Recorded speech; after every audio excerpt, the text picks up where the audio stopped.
கர்த்தருடைய பரிசுத்த நாமத்திற்கு ஸ்தோத்திரம்.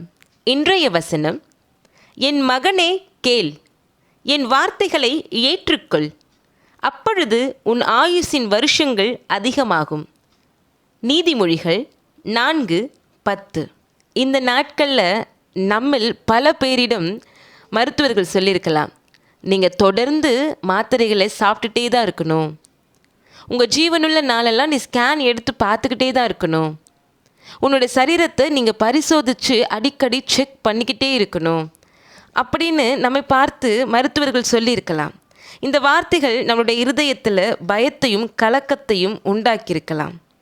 ஆனால் உங்களை பார்த்து இந்த உலகத்தின் பரம வைத்தியர் இயேசு கிறிஸ்து சொல்கிறாரு, என் மகனே, என் மகளே கேள், என் வார்த்தைகளை ஏற்றுக்கொள்.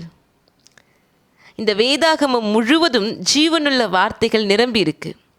அந்த வார்த்தைகளை நீங்கள் கேட்டு உங்கள் இருதயத்தை ஏற்றுக்கொண்டு உங்களுடைய சிந்தையில் தினமும் தியானித்து கொண்டு இருந்தீங்க அப்படின்னா, உங்களை பார்த்து இந்த உலகத்தின் பெரிய டாக்டர் இயேசு கிறிஸ்து சொல்கிறாரு, உன் ஆயுசின் வருஷங்கள் அதிகமாகும், கலங்காதே, திடன்கொள்.